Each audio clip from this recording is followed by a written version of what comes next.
Mi nombre es Estela Nayad y hoy vamos a hablar del caso de Helen Bailey, una famosa escritora de novelas juveniles del Reino Unido. Helen dejó una nota diciendo que se marchaba a su casa de vacaciones para centrarse en su próximo libro, tras lo cual desapareció por completo, sin dejar rastro. Y cuando las autoridades resolvieron el caso, se dieron cuenta de que las cosas no eran lo que parecían. Intrigados, acompañadme en esta misteriosa historia. Pero antes no olvidéis suscribiros a mi canal para ver más vídeos como este, dadle a la campanita de notificaciones para que os avise cuando subo un nuevo vídeo y seguidme en mis redes sociales. Bajad las luces, subid el volumen y ahora sí, comenzamos. El caso de Helen Bailey. Hoy vamos a hablar de un intrigante caso que además tiene una actualización muy reciente en este año 2022. Helen Bailey era una famosa escritora que había conseguido amasar una gran fortuna con sus cuentos infantiles y novelas adolescentes. Un día dejó una nota pidiendo que no la molestaran, que se marchaba a una de sus casas para concentrarse en su próximo libro, pero nadie volvió a verla jamás, y la investigación revelaría unos datos muy oscuros. Pero empecemos por el principio. Helen Elizabeth Bailey nació el 22 de agosto de 1968 en Poundland, Inglaterra. Desde pequeña tuvo vocación para ser escritora, llamaba plasmar sus pensamientos sobre el papel. Cuando llegaba de la escuela solía redactar elocuentemente su día en un diario, y aunque los pensamientos de una niña tenderían a ser felices e inocentes, muchos de sus escritos expresaban su tristeza y soledad. Y es que Helen no tenía demasiados amigos y solían meterse con ella en la escuela, por eso la escritura siempre fue una válvula de escape para Helen Bailey. Estando en la escuela solía sentarme y mirar por la ventana, soñando con cualquier cosa excepto las clases, para escribir páginas y páginas en mi diario de quién hizo qué a quién y usualmente por qué yo no formaba parte de ello. Tras la escuela estudió fisiología en la Universidad de Londres con la intención de un día convertirse en científica forense. Realizó un posgrado en un hospital escuela, pero tras esto cambió de idea y decidió cambiar sus aspiraciones. Quería trabajar en los medios de comunicación y trabajó en campañas de marketing para marcas conocidas como los dibujos Rugrats, Garfield e incluso Nintendo. Poco después le ofrecieron ocupar temporalmente un puesto de secretaria en la empresa, a lo cual accedió, y fue gracias a este trabajo que conoció a John Sinfield, el jefe del departamento de derechos de concesiones de la compañía. Se enamoraron rápidamente e iniciaron una relación. Poco tiempo después se mudaron juntos a la zona de Highgate y finalmente, en 1996, se casaron. John fomentó mucho la escritura de Helen, él la admiraba profundamente y creía que su mujer tenía un gran talento, por lo que siempre la animaba a que escribiera. Entre los años 2008 y 2010, escribió 5 tomos de una saga literaria adolescente llamada El loco mundo de Electra Brown y llegó a ser nominada para el premio Queen of Teen en el 2010. Esta saga es muy conocida en Reino Unido, donde amasó una gran fama entre el público adolescente y consiguió su sueño de ser escritora. Además de esta saga, escribió un total de 22 libros, incluyendo sus éxitos Corriendo en tacones, publicado en el 2011, y otros libros más infantiles como Willow of the Woods, que en España llegó a ser conocida como Rosa Mariposa, en castellano, y Gina Tarongina, en catalán, además de sus series Topaz y Felicity Wishes, siempre centrada en un público infantil y adolescente. Por desgracia, en febrero del 2011 sucedería algo que daría un terrible vuelco a la vida de Helen, cuando su marido John Sinfield se ahogó mientras nadaba en Barbados, donde la pareja estaba de vacaciones. Llevaban juntos ya 22 años y estuvieron casados durante 15, por lo que la trágica pérdida supuso un muy duro golpe para Helen. Al parecer, John se había adentrado demasiado en el océano nadando mientras Helen tomaba el sol en la playa. En determinado momento, John comenzó a agitar sus brazos y a moverse frenéticamente hasta ahogarse enfrente de su esposa, quien no tuvo tiempo suficiente para buscar ayuda. Tras la pérdida, Helen tardó mucho tiempo en recuperarse. Su dolor se vio reflejado en sus trabajos posteriores. Comenzó a escribir un blog online llamado Planeta Dolor, Planet Grief, que después dio lugar al libro Cuando cosas malas te suceden en buenos bikinis, publicado en 2015. El blog describía su camino por el luto y el dolor de la pérdida de su esposo, y en su libro también se mencionaba una relación posterior con un tal Ian Stewart, padre de 2 hijos adultos, Oliver y Jamie. Había conocido a Ian precisamente gracias a su blog Planet Grief, donde él compartió su experiencia con la pérdida de su mujer. Conectaron rápidamente, ofreciéndose apoyo mutuo, y empezaron a salir. Finalmente la pareja se formalizó y poco después empezaron a vivir juntos en Royston, Hertfordshire. Compraron una preciosa casa y vivían allí junto con los 2 hijos de Ian y el perrito de Helen, Boris. Parecía una familia idílica que vivía en el campo, pero el 15 de abril del 2016 todo cambiaría para siempre. Ese día, la policía de Royston recibió una llamada por parte de Ian Stewart. How can I help? Hello there. My partner has been missing since Monday and not contacted anyone. Said she was going away, hasn't ended up where she said she was going. So we just decided we should report it. Según Ian, Helen llevaba desaparecida desde el lunes 11 y ya estaban a viernes. La última vez que había sido vista fue aquel 11 de abril cuando salió a pasear a su perro. Resultaba algo sospechoso que no hubiera dado parte de su desaparición hasta pasados tantos días. Ian dijo que Helen había dejado una nota diciendo que se iba a marchar durante algunos días para centrarse en su nuevo libro y que no quería que la molestaran y que estaría en su casa de vacaciones de Broadstairs. Esto le resultó muy extraño a la familia de Helen. Aunque ella en ocasiones estaba muy centrada en su trabajo, no se aislaba nunca de aquella manera. Siempre mandaba algún mensaje o hacía alguna llamada a la familia, por lo que llegaron a preocuparse. El hermano de Helen, John, decidió llamar a Ian para cerciorarse, el cual le mencionó la nota que Helen le había dejado. Pero esta respuesta no terminó de satisfacer a John, el cual decidió ir personalmente a la casa de Broadstairs para comprobar que su hermana estaba bien. Sin embargo, cuando llegó, la casa estaba completamente cerrada y el coche de Helen no estaba. Era evidente que nadie había estado allí en mucho tiempo. De modo que exigió a Ian que llamara a la policía y avisara de la desaparición de su hermana. Dio comienzo a la investigación de la desaparición de la reputada escritora Helen Bailey, pero había un problema. No había ninguna pista evidente de dónde podría estar Helen. Además del dato de que iba a estar en Broadstairs, el cual era falso, no tenían nada más. La policía describió el caso como sencillamente desconcertante. No tenían movimientos en sus tarjetas de crédito, ni mensajes, llamadas o emails que señalaran en alguna dirección. Ni siquiera sabían dónde estaba el perro de Helen. Helen no había reservado ningún hotel, ni había comprado billetes de autobús, tren, avión, no había alquilado ningún coche. Nada podía decir dónde se encontraba. 11 días tras la desaparición, la policía decidió interrogar a Ian en busca de más información que les llevara al paradero de Helen. Necesitaban saber si Helen tenía los suficientes problemas como para querer desaparecer voluntariamente, o incluso quitarse la vida. Pero el testimonio de Ian no aportó nada nuevo, ya que, según dijo, Helen no estaba en un mal momento cuando desapareció.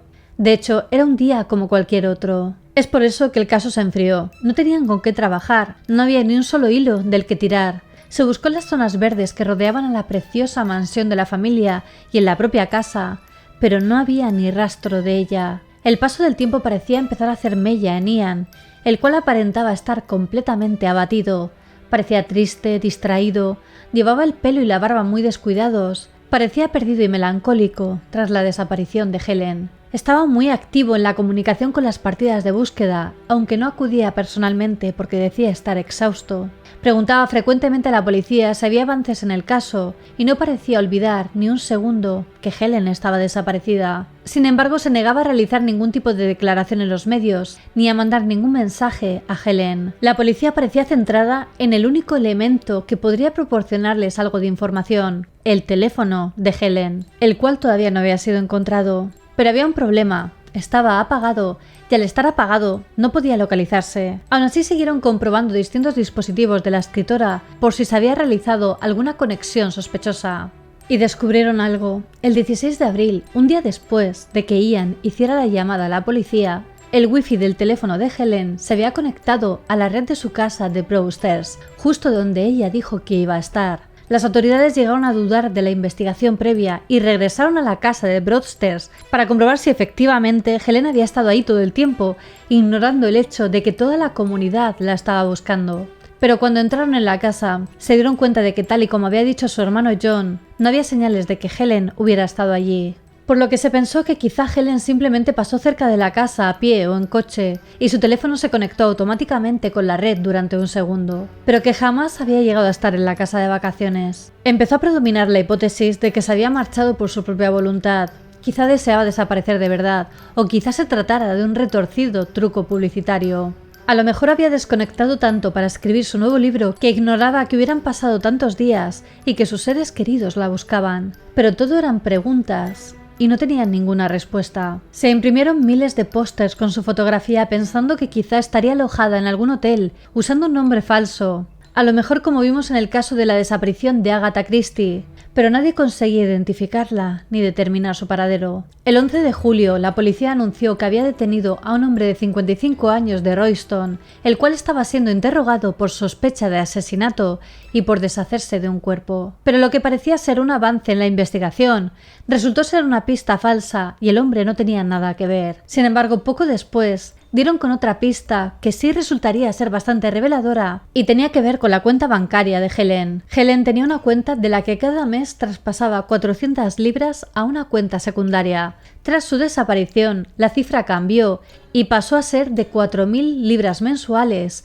que se traspasaban a aquella otra cuenta. ¿Y a quién pertenecía dicha cuenta? A su pareja, Ian Stewart. Además, también después de la desaparición se había renovado un ticket de temporada de fútbol a nombre de Ian, una transacción que evidentemente Helen tampoco había hecho. Fue por eso que la policía intentó ponerse de nuevo en contacto con Ian, pero no lo encontraron en su casa. Y es que resulta que Ian y Helen habían reservado unas vacaciones de 2 semanas en aquellas fechas, y para no desaprovecharlas, Ian había decidido ir solo, en mitad de la búsqueda de su pareja, con la que se suponía que tenía que ir.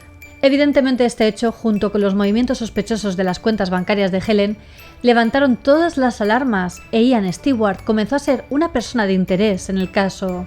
Además, el caso pasó de ser de desaparición a un caso de asesinato, y cuando Ian Stewart regresó de sus vacaciones, la policía le estaba esperando para detenerlo por el asesinato de Helen Bailey. El motivo sería meramente económico. Helen Bailey era una escritora muy conocida y querida en el Reino Unido y había ganado millones de libras gracias a su trabajo. Tenía muchas propiedades y muchos objetos de valor. Todo ello iría a Ian. Al tratarse ahora de una investigación por asesinato, tuvieron que volver a interrogar a los posibles testigos y una anciana vecina de la familia pudo aportar un nuevo dato. Según esta señora, escuchó un fuerte golpe el día de la desaparición de Helen. Era un golpe sonoro y pesado, y lo describió como de una gran puerta que se cerraba. Quedaos con este dato porque será de importancia en el futuro. Durante el interrogatorio de Ian descubrieron que el día de la desaparición de Helen, él tenía una cita con el médico a primera hora de la mañana, pero no acudió hasta las 3 de la tarde, excusándose diciendo que había tenido problemas con su coche. Después de ir al doctor, fue a una especie de vertedero para objetos grandes donde se deshizo de varias cosas, y tras esto fue a una inmobiliaria que estaba vendiendo una de las propiedades de Helen. Al parecer la venta estaba casi cerrada. Ella presionó para que se llevara a cabo la venta sin estar Helen allí. El vendedor le dijo que aquello era imposible sin estar ella presente. Ian alegó que Helen estaba enferma, pero que quería vender la propiedad cuanto antes. Sin embargo, el vendedor no cedió. Ian se fue muy disgustado y posteriormente, en su entrevista con la policía, el vendedor inmobiliario declaró que Ian estuvo muy agresivo aquel día. Según su declaración, cuando Ian regresó a la casa, Helen ya no estaba allí, y fue cuando encontró la nota que decía que se encontraba en Broadstairs. Por la noche hizo una visita sorpresa a uno de sus hijos en el lugar donde practicaba tenis y después le invitó a cenar comida china. Durante el interrogatorio le preguntaron por la supuesta nota que Helen le había dejado, pero Ian dijo que la había perdido, por lo que solo sabían lo que decía a través de él, ya que era la única persona que había visto la nota. Además, la policía analizó de manera más minuciosa la llamada de Ian y encontraron bastante preocupantes sus respuestas, ya que no era capaz de contestar las preguntas más sencillas sobre su pareja. Ni siquiera recordaba su color de ojos. Ian dijo que él mismo había ido a la casa de vacaciones a buscar a Helen, a pesar de que su hermano ya había estado allí. Pero curiosamente, la fecha y hora en la que Ian estuvo en la casa coincidían con la fecha y hora en las que el teléfono de Helen se conectó al wifi de la casa, por lo que creían que quizá Ian tenía el teléfono de ella. Las autoridades estaban preocupadas porque sin tener más pruebas, solo podían tener a Ian detenido bajo sospecha durante 4 días, por lo que trabajaban contra reloj para intentar encontrar alguna otra prueba que evitara su puesta en libertad. Uno de los agentes recordó que Ian se había comportado de manera sospechosa durante su detención, y algo que no dejaba de repetir: ¿quién ha abierto las puertas del garaje? La detención había sido grabada con las cámaras que portan los policías y tras revisarlas quedó patente su insistencia con respecto a las puertas del garaje. ¿Por qué le iba a preocupar tanto este hecho mientras estaba siendo detenido por asesinato? Pues pensaban que quizá ocultaba algo allí. Se realizó una búsqueda más exhaustiva en la propiedad y empezaron a drenarse los tanques de agua de la casa, un proceso que resultó ser muy ruidoso y que molestó a aquella vecina que había escuchado el ruido cuando desapareció Helen. Cuando esta señora fue a quejarse por el follón que estaban montando, le explicaron que era necesario realizar estos drenajes porque algo podría estar oculto en los tanques de agua. Entonces, esta señora les dio un importante dato. Les dijo que si estaban haciendo eso, quizá también querrían hacerlo en la fosa séptica que estaba oculta bajo el suelo del garaje. Los agentes quedaron perplejos porque desconocían la existencia de esta fosa séptica y ni siquiera estaba en sus planes investigar allí, de modo que fijaron su atención en ella, pero no parecían encontrarla, por lo que le pidieron a Ian que moviera un jeep que estaba aparcado en el garaje. Y efectivamente, escondida debajo del coche, estaba la trampilla de la fosa séptica. Trágicamente, en solo 2 horas de búsqueda, el cuerpo de Helen Bailey fue recuperado de la fosa séptica. Y no solo eso, el cuerpo de su perro, Boris, el cual había desaparecido con ella, fue también hallado allí. El análisis forense determinó que Helen había muerto por asfixia, pero lo que no pudieron determinar fue si había fallecido antes de ser puesta allí o había perdido la vida dentro de la fosa séptica. Y lo mismo con Boris, el perro. Los análisis de sangre revelaron que había sido drogada con pastillas para dormir, un fármaco que de hecho le había sido recetado a Ian Stewart. Este dato puso de relieve un apunte de la investigación, ya que en su historial de búsquedas, aunque nada parecía especialmente sospechoso, se encontraban las búsquedas. ¿Por qué me siento cansada todo el tiempo? Estoy muy cansada, me duermo en el trabajo y me duermo por las tardes. Por lo que tras descubrir los restos del fármaco en el análisis, dedujeron que Ian había estado suministrándole la medicina durante meses sin que ella lo supiera. Ian fue arrestado bajo cargos de asesinato, obstrucción a la justicia y por deshacerse de un cuerpo de forma ilegal. El 12 de octubre, en la vista previa, Ian Stewart se declaró no culpable y se determinó que el juicio tendría lugar en enero del 2017.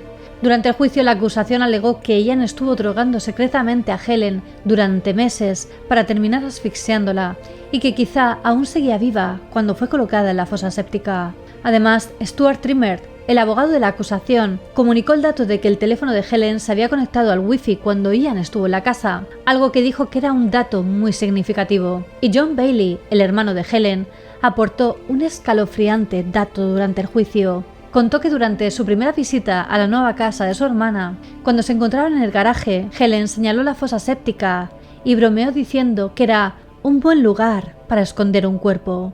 Ian estaba en la habitación con ellos. Es estremecedor pensar que esto le daría la idea a Ian para deshacerse de su cuerpo. Los miembros del jurado fueron llevados a visitar el lugar donde se encontró el cuerpo para que fueran conscientes de lo terrible del caso. Además, testificó el agente inmobiliario sobre la insistencia de Ian en vender la propiedad y se pusieron de relieve los movimientos de las cuentas bancarias de Helen. Además, se informó al jurado de que Ian Stewart era el único heredero de la fortuna de más de 3,4 millones de libras, además de un seguro de vida de Helen Bailey. Eileen Bailey, la madre de Helen, dijo que su hija le había comunicado su preocupación de que últimamente estaba durmiendo demasiado y estaba muy cansada. También se reprodujo la llamada telefónica de Ian a la policía, donde era incapaz de recordar la fecha de nacimiento, la altura o el color de ojos de su pareja. And her eye colour. Oh my God, how do you forget these things? I don't know at the moment, sorry, it's just gone out of my head. Blank, that's no problem. Sorry, God, that's terrible. That's no problem. And her sort of skin colour. Pale, I guess I would say, pale. Ian Stewart decidió llamarse a sí mismo como testigo y relató una historia completamente diferente a la que había contado hasta el momento. Dijo que desde el principio sabía que Helen no había desaparecido por su cuenta, sino que ella y su perro Doris habían sido secuestrados por 2 hombres llamados Joe y Nick. Dijo que, aunque sabía lo que había pasado, no podía ponerse en contacto con las autoridades porque estaría poniendo en peligro a Helen. Los secuestradores le habían pedido $500,000 y, según él, ese era el motivo por el cual realizó las transferencias bancarias e intentó vender una de las propiedades de Helen. Además, añadió que el 15 de abril los secuestradores le habían permitido hablar con Helen, por lo que él estaba seguro de que para entonces seguía con vida. Por supuesto, nadie le creyó. Su historia no se sostenía y tenía tan poca capacidad imaginativa que para crear la descripción de los dos secuestradores había usado a dos personas que realmente conocía.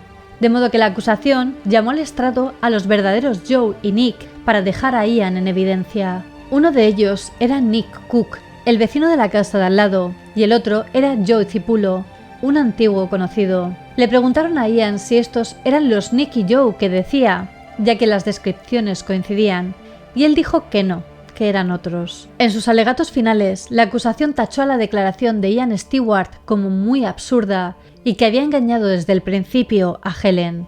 El 22 de febrero del 2017 se encontró a Ian Stewart culpable del asesinato de Helen Bailey. Se le condenó a cadena perpetua con un mínimo de 34 años en prisión. El detective que había liderado la investigación dijo que Ian era un codicioso y malvado narcisista. Pero la historia no termina aquí. ¿Recordáis cómo se conocieron Ian y Helen? Fue porque ambos habían perdido a sus parejas, pero ¿qué había pasado con la primera mujer de Ian? Tras la sentencia de Ian Stewart, la policía reexaminó las circunstancias de la sospechosa muerte de su primera mujer, Diane, en el 2010. Diane Stewart sufría de epilepsia y era una dolencia con la que convivía, y aunque en ocasiones había sido difícil, ya no le causaba grandes complicaciones. El día en cuestión, Ian había ido al supermercado a comprar pan francés y paté para celebrar que uno de sus hijos había aprobado el examen para el carnet de conducir. Pero cuando llegó a la tienda se dio cuenta de que se había dejado la cartera, por lo que regresó a casa. Allí se encontró a Diane, desplomada en el suelo, por lo que le realizó una reanimación cardiopulmonar. Cuando llamó a emergencias les dijo que su mujer había tenido un ataque epiléptico y que la había dejado tendida en el jardín. Pero el caso es que esto sucedió en el 2010 y Diane no había tenido un ataque epiléptico desde 1992. En el momento se aceptó esto como causa de la muerte, pero dado que Ian había sido encarcelado por matar a su pareja, se pensó que quizá los hechos no eran tal y como él los contaba. Y además, tras la muerte de su primera esposa, Ian cobró un seguro de vida de 30.000 libras. El 21 de agosto del 2018 se detuvo a Ian Stewart por el asesinato de Diane Stewart. Él se declaró no culpable en noviembre del 2021. La acusación sugería que utilizó la epilepsia para encubrir el asesinato, el cual probablemente habría sido de una manera similar que el de Helen Bailey. Creen que probablemente le hubiera suministrado pastillas para dormir y le habría asfixiado como a Helen. Convenientemente, el cuerpo de Diane había sido cremado por petición de Ian. Sin embargo, había accedido a que su cerebro fuera donado a la ciencia, por lo que este sí que pudo ser analizado por expertos que determinaron que la muerte se había producido efectivamente por asfixia. El 9 de febrero del 2022, Ian Stewart fue declarado culpable del asesinato de su primera mujer, Diane Stewart. Se le sentenció una vez más a cadena perpetua y en esta ocasión sin oportunidad de libertad condicional, por lo que estará en prisión para siempre. Y bueno, hasta aquí el caso. ¿Y vosotros qué pensáis? ¿Era Ian culpable de ambos casos? Decídmelo en los comentarios. Quería agradecer a mis mecenas de Patreon por el apoyo que me brindan. Sin vosotros no sería posible. Si vosotros también queréis apoyarme, os dejo el link a Patreon en la descripción, donde también podréis ver los beneficios de cada nivel.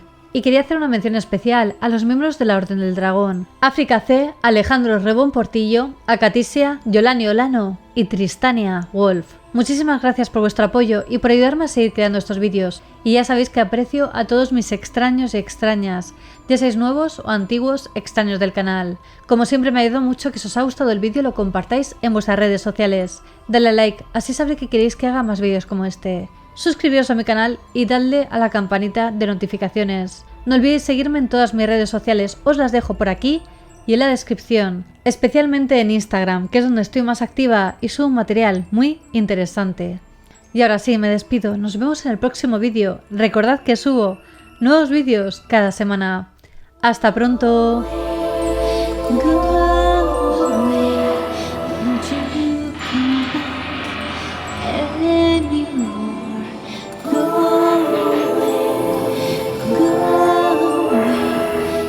Please don't slam the door.